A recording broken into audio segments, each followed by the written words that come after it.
Brett. How's it going this week? Good, Ange. How are you? Good. Well, that means it's another episode of Money in the Bank, a podcast where we talk about all things related to personal finance. So, do you remember what we're talking about this week? Last episode was the first of our second season, right? Yes. The season number where 2. Season where we don't really have trivia questions, right? And we were talking about our budget series part 2. Yeah. Well, you got the trivia question right last episode, so don't you want to keep that streak going? No. So, since you're so enthusiastic about these trivia questions, what percentage of their paycheck do people spend on going out to eat and groceries? So the total food budget. Gosh, I feel like people spend a lot on food, like 40-50%. Of their whole paycheck? Yeah, food's important. Who are you? What? It is the most important thing in your whole life. 11%. No way. You have to save money, and you have to have a place to live, and you have to pay taxes. Yeah, that's like 30% for mortgage, right? And then taxes are like 30%, but then food's everything else. Come on. Yeah, no. All right, so we're going to be talking about more specifics about how you should set the dollar amounts of your budget on this week's episode. So last week we talked about different ways to budget, and now we're going to say, okay, here's kind of the amounts that you should set aside, and this is roughly the amounts you should be spending every month. And any way that you want to get there is fine, as long as you're kind of hitting these ballparks. Right. We talked about the envelope model of how to budget things, and now you're talking about how much money are you putting in each envelope? Yes. How to figure that out. Yep. So we already did a whole budget series that you can go back and listen to, but this will kind of be like the very condensed version. So we're not going to go into as much detail on all of these items, but it'll be a quick run through. So I also wanted to do like a hypothetical, because I think sometimes dollar amounts are easier to comprehend than just percentages. So in this scenario, we are going to be assuming that you're making $50,000 a year. And I landed on that because that's kind of roughly the average household income in America. Okay. We have a lot of international listeners, so sorry, this focus more on the percentages, I guess. So number one, right off the bat, you're going to pay taxes. We in this country have federal tax, state tax. Some cities have a city tax, and we also pay into Medicare and Social Security. So that all of those combined will be about 24% for the income I picked. Right. None of that even includes sales tax. Don't forget about that one. Well, but that's not something that's taken out of your paycheck. Right. That'll be just across all the other envelopes. But you control that, right? Like if you buy less and you pay less in sales tax, and you can stick it to the man. That's right. That'll show them. So yeah, you'll pay about 24% in taxes right off the top, meaning that if you make $50,000 a year, really you get to take home $38,200 or about $3,200 every month. So the first thing that I recommend you do right off the bat is save money with any paycheck, right? Okay. So in How this much? example, I ended up getting to 28%. Now, I want to caveat and say I was kind of looking at some of these and I was like, I'm going to focus on doing this more for like a single person. Mm-hmm. But so like the groceries, you might have to, right? You might not be able to save this much money if you have more people to buy food for, right? If you're feeding 4 mouths, that's a lot more. Yeah. More dough. So in this example, I'm saving 28%, which is $890 every month, which is awesome, right? I mean, I feel like very few people are able to save that much money. So, Mm-hmm. So you chose to do savings first rather than having that be the remainder, and that was intentional strategy, right? Yes. So I actually started with 20% savings. And then I filled all my other buckets, and then I had 8% left over that I put back into savings. Okay. Which I feel like is kind of how I do my normal budgeting. Every single month when we get paid, Brett lets me handle all of the budgeting, which is great. And I save all of our goals first. And then at the end of the month, if I notice that we still have extra money that we didn't spend, then I'll put that back in savings. So in this example, I would actually say you can go ahead and start with saving 20%. And then, I just happen to have an extra 8% left over. So that would mean that you're able to save still $637 every single month, which is still very awesome, right? Right. So what is that for times 12 for the year? So like, would you say 600 something? That would So be 7,600. Okay. Yeah. 7,600 a year. And again, I would probably recommend doing about 10% in a 401k or IRA. And then the other 10% I would use to build up your emergency fund. And then after you have an emergency fund, you can either put that, in your 401k as well, or you can go ahead and save for other long-term goals like down payment for a house or something like that. Mm-hmm. Okay, so then the next one I had was mortgage and rent, because everybody needs a roof over their head, right? Yep, everybody's paying this in one way or another.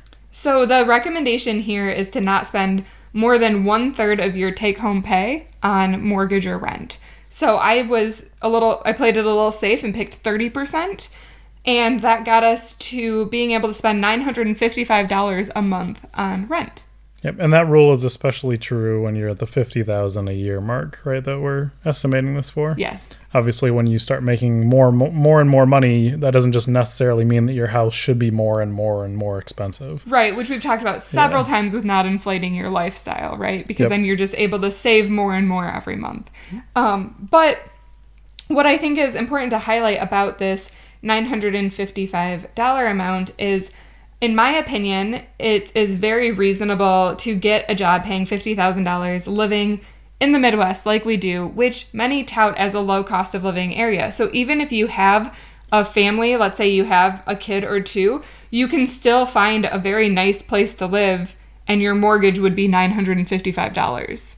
So I know when I lived in Chicago, my rent was $1,080, which obviously would have been a little high, but I actually was saving a lot in the auto and transport category, which will be coming up next. So I was able to kind of absorb that $100 swing.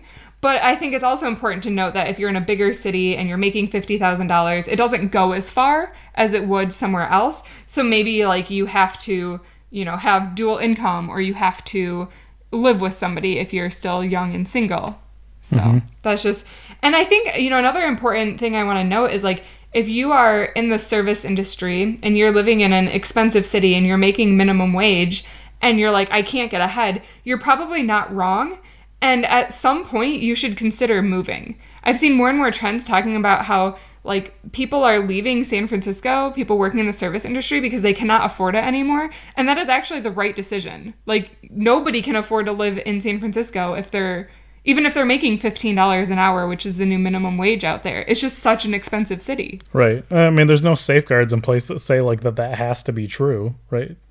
That is a very real possibility that it is way too expensive where you live for how much you make. Right. And it's kind of supply and demand though. So if you're willing to go into debt to stay there, then they're going to keep continuing charging these prices. But if all of a sudden all of these people leave because they won't pay for these prices, they have to come down, right? Yeah. I mean, if the market will correct. Yeah. If you're just bartending or waitressing in New York, and you could be making the same money that you could in any other city in the US, but your housing would go down 90%, then, you either really love the city or you got other irons in the fire there, right? But I wouldn't just be doing that for fun. Yeah, but I always think that's important to kind of caveat, you can move. You're not stuck. Okay, so moving on now that I've had that whole spiel. So we saved 28%. We spent 30% on our mortgage. So we're already over 50% of our money is spent. So the next category is auto and transport. Now, I recommend trying to keep this right around 10% of your take home. Now, this does not include insurance, which we will get to in another line item, but this would be all of your gas and your payment and any maintenance on your car. So that, you'd have $320 to spend a month. I think this is probably the area in which most people spend way too much money. I know another story I have about living in Chicago is I decided to not have a car there. So my auto and transport was $86 a month because that's what the CTA pass was. And then anything to come home, which a train ride home would have been maybe about $60 round trip. So very few months was I spending more than $150 a month in auto. And if I would have kept my car, it would have cost me $86 just to park it at my apartment. It would have and that was cheap for the neighborhood. That was a good deal. It would have cost me $300 to park my car at work, not to mention, parking anywhere else or wear and tear. I mean, all of that stuff. So that would have really ballooned my budget if I would have decided to have a car. So I think that's something that a lot of people should look at. Or, if you have a car that you're making payments on and your payments are like $500 a month, you should probably really decide if you should keep that car or if you should sell it and get a cheaper, more reliable car, which we have talked about quite extensively on the podcast. So where you're factoring in the numbers for this, though, you are including like more of the mileage estimate valuation, right? Yes. So look up, and I don't know if you have a good website off the top of your head, but like looking up like what your car mileage valuation is. Like for mine, I have a Honda Civic, so I get more of my car per mile than like somebody that drives a Escalade. Yeah, so like Brett's car being a Honda Civic and being a 2007, it costs us about 30 cents a mile when you factor in everything to drive that car. Right, yeah, gas, we're not just talking about gas. We're tires, talking about, right, all maintenance. There's a statistical formula out there already. Yeah, and if you just type into Google like mileage cost for a car, like there's a lot of different calculators out there. The state or the federal is like 55 cents a mile, right? Right. That's just flat across the board for everything, right, regardless of what you drive. And so my old car, a 2013 Ford Escape, was actually pretty close to that federal guideline. If you drive anything bigger than a 2013 Escape, so yeah, your Escalade or your Tahoe or your Suburban or whatever, I actually estimate that closer to about 70 cents a mile. Yep. So that's the spectrum kind of across the board, from a small compact car at 30 cents to, a big giant vehicle at 70 cents. So you'll land somewhere along there. So yeah, when you're looking at your monthly budget, you should not just be thinking of this in terms of gas, but also even if you don't have maintenance coming in yet, you will. So you should save a portion of this $300 for future maintenance, right? Right, and that's what we talked about last time, where I had set it up before, where I had like a new car fund or a car fund basically, yep. And this portion of my budget was going into that fund, and then I would spend gas out of that, and then I would spend oil changes out of that, and any maintenance work would go directly in and out of that budget. And at some point that's going to turn into a new vehicle, right? Right. As long down the road as I can make it. All right, so the next category is groceries. That's right. So 6%. 60% of your budget, right? 6%. So that equals out to be roughly $200 a month. Okay. So this is where I said, obviously if you're paying for more than one person to eat, you're going to need to adjust this up, because $200 for one person is a very healthy budget, in my opinion. $200 for two people might be a little harder. I know our groceries, and we eat, I would say, pretty on the high spectrum of super awesome food. We're so lavish. That's right. Very lavish. We land typically between $300 and $350 a month for both of us to eat. So that's good, because we'd be $175 a person, right? So we're right. We're not just like saying this, like we actually practice what we preach, which I think is important to highlight here. Every quarter Angela sends me this like highly detailed graph of exactly where all of our money went, let me tell you. Yeah, he just got a half year. I was a little late, but yeah, and in college actually my grocery budget was $100 a month. And I kept that through paying off all my student loans. So it is very possible to eat cheaper than this. This is a very reasonable, you can eat very good on this amount.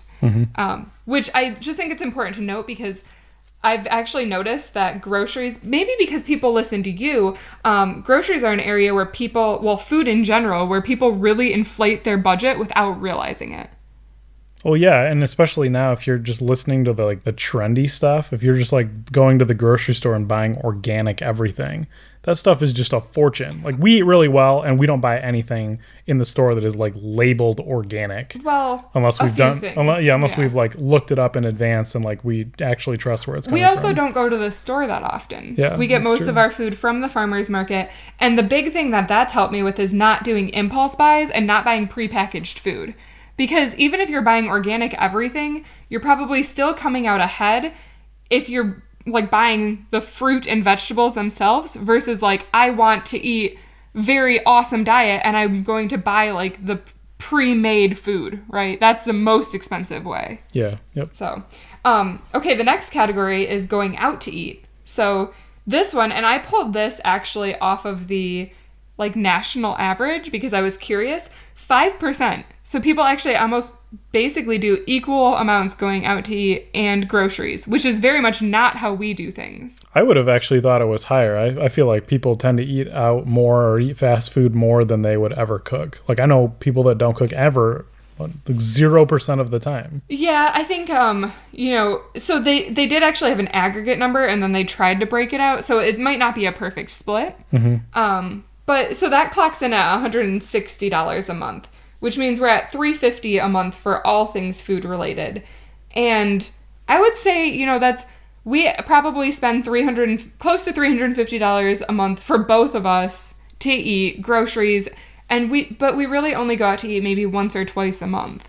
Right. I mean, we're a little atypical in that model, where we've made a life decision to like try and work that to be less of a priority in our life, right? Yeah. So, and I think this is one that can easily add up. Like I know a lot of people, even that I work with, just buy food at work because we have a cafeteria, and on average, the meals there are going to be at least $7. So you're spending, $50 a week or $35 a week just at work, which is $140 a month. You basically spent your entire dining budget just buying food at work, and it's not even like that great. Yeah.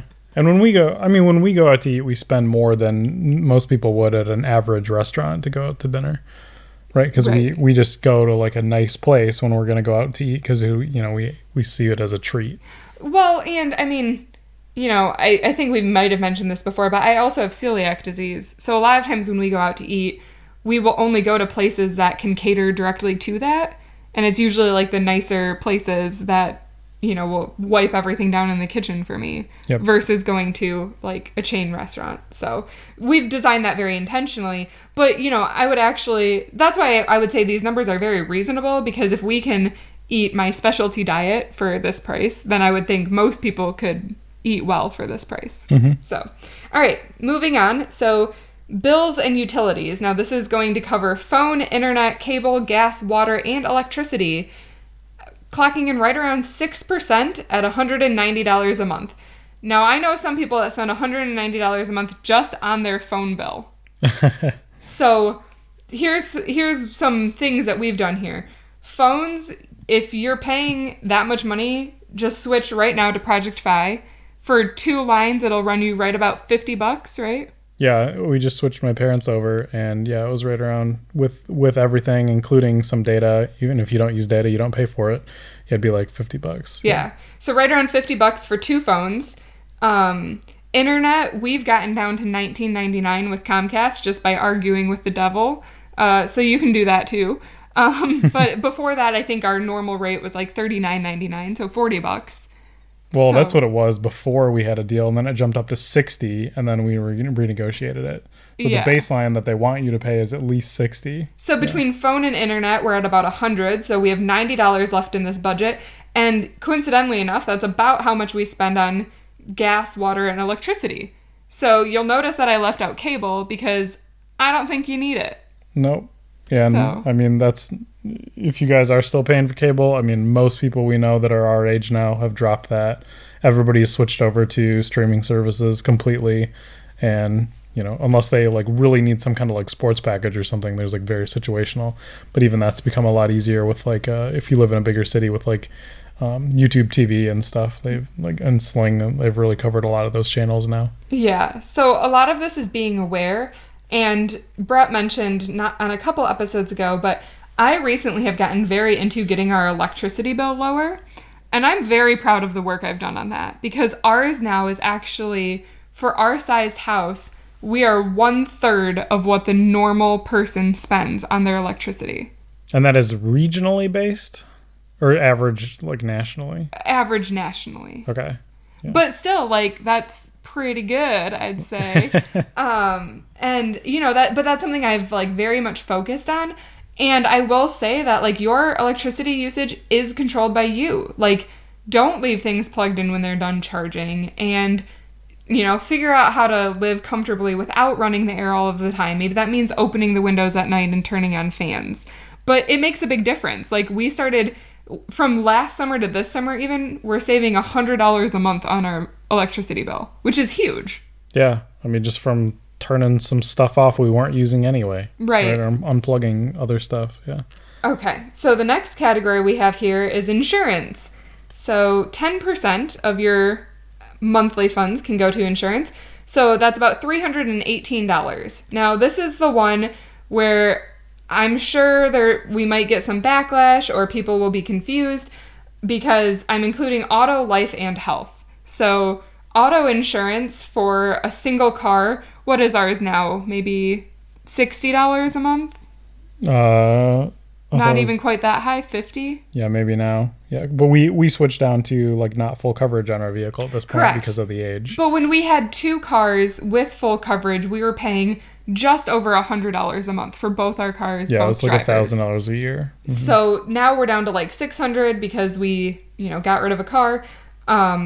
So then, you know I have really good health insurance, so I didn't base this off of my package. But, you know, so I'm thinking about $100 a month for auto insurance. I know it's actually cheaper in most other states because we're a no-fault state, so ours is very expensive. So then maybe $150 or so for health insurance. I do actually recommend getting on a high deductible plan if you are a younger person because your medical expenses typically are low enough that you can save in an HSA and still come out ahead at the end of the year. And then you get to keep that health savings account money rolling forward every single year, building you more momentum. Instead of, you know, on a traditional insurance plan, you pay the premium, and if you don't use it, you lose it, right? Mm-hmm. And then life insurance as well, which depending on your needs, you can get into, you know, a whole life plan or a term life plan, and that can range. I mean, you can get a term life plan for probably as low as $25 a month, depending on your needs and coverage, up to a whole life plan of maybe $100 a month. So that $300 can kind of mix and match, and it goes a long way. Now I know some people might ask, well, what about homeowners insurance? That's usually, if you have a mortgage payment rolled into it, it's the PITI, which is principal, insurance, taxes, and interest. So it covers all 4 of those. So, you know, I included it in that amount. If you need to break it out in here, you can. So, and it's a little bit hard with insurance because these do vary so much per person depending on your life situation. So this is a broad estimate, keeping in mind that I have that buffer in the savings if you need to pull some down here. Mm-hmm. Okay, so then other, which is everything else, shopping, home goods, you know, toilet paper, anything I missed. Entertainment, yep. That would be $160 a month. So. That's pretty tight, but I think that's a doable thing for a single person, right? I think so. For sure. I actually was like, oh, pretty good. Pretty generous. I mean, but again, this is coming from the person that my dad gave me $100 a month in high school. So, like, I figured out how to have fun on, like, $20 a month so I could, like, save the rest, right? Right. And I think something to note here is, you know, that's almost $2,000 a year. And that, you know, so like maybe you save some of that and then you buy yourself like some really nice pieces of clothes. That's a model we've switched to. And then we don't buy clothes more than once a year. We get a couple new pieces and, you know, have friends over and, you know, you can host people over at your house for very cheap. Mm-hmm. And so, and, you know, again, something else I want to note is we've mentioned that we really like to travel. So that actually could be part of your savings, though. Like maybe if you ramped your savings up to 28%, it's so that you can go on vacation. Well, I mean, you're saving in this example almost $11,000 a year. If you want to carve out $2,000 to $3,000 for a trip, like you're still saving a lot of other money, right? Mm-hmm. So I think that's something else to note. This other is not necessarily the catch-all. There might be amounts that you're saving for that those are the big purchases, right? Like a house or furniture, anything like that. Yeah, furniture is a good one, right? Especially if somebody buys a new house or even if they're like renting a place for the first time and need to furnish it. people get overexcited and they're just like, oh, I have all this space now and I just need to like fill the space full of stuff. And then you end up like not using most of that stuff most of the time. And then you go and you're inevitably going to move later. And you're like, wow, what is all this crap I have? Now it's like really expensive to like move to a new location. Right. So, we just went through like a garage sale phase and like tried to get rid of like a ton of stuff that we have. And at the time that we bought all this stuff, it was like super important, right?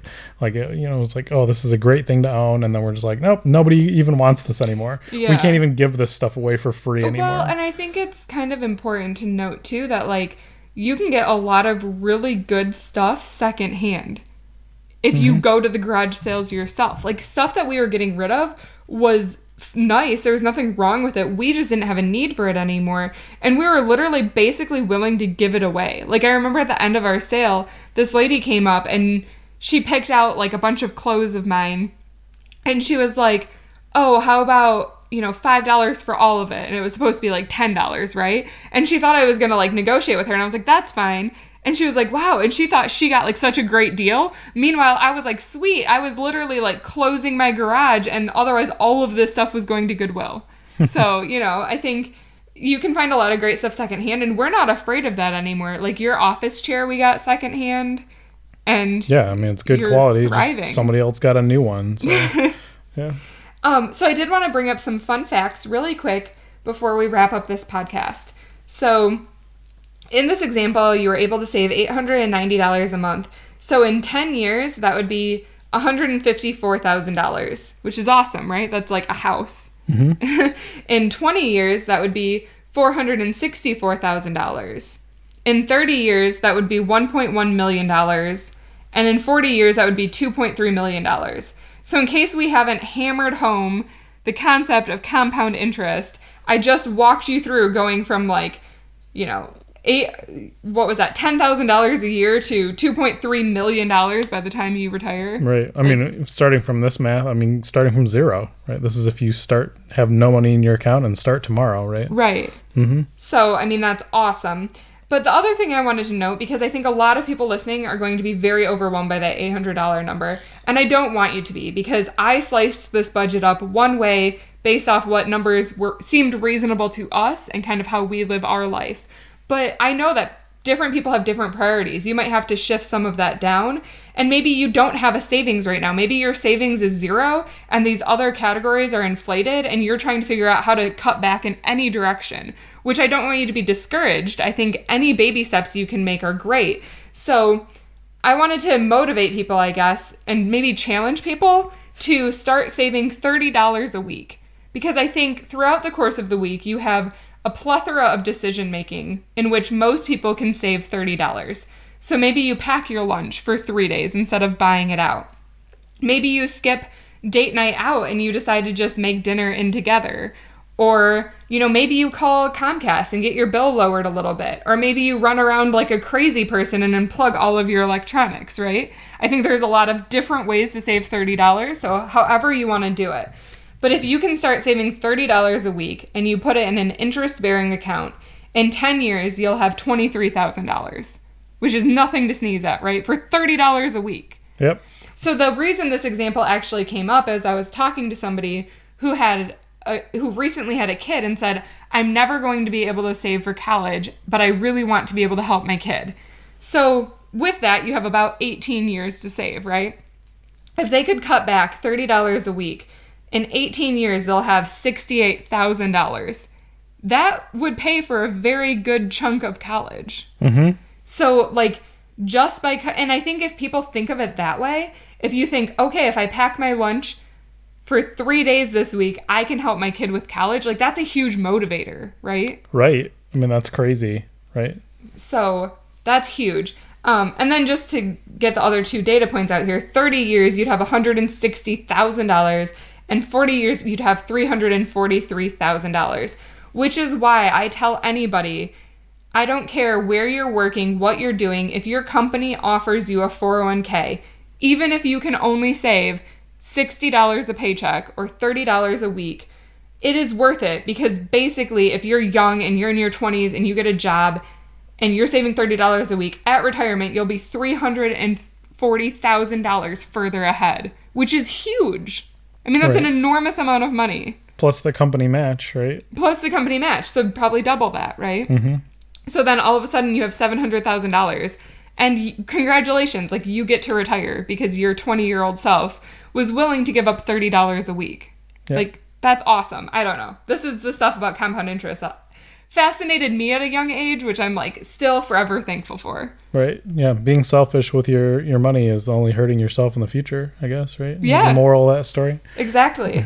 So, all right. Well, that's most of it for this episode. Like I said, hopefully this kind of like helped people to get an idea for where your budget should be landing, but also like, you know yourself and you know your priorities. Like maybe you're fine with living in a nicer house because you're willing to give up, auto like I did in Chicago. Or maybe it's the opposite. Maybe you're like, well, housing here is cheap and I'm happy in a $600 a month apartment so that I can buy a nicer car, right? And live out of that. Yep. Wherever you kind of like allocate your money is fine, just as long as at the end of the day you're accomplishing your goals, right?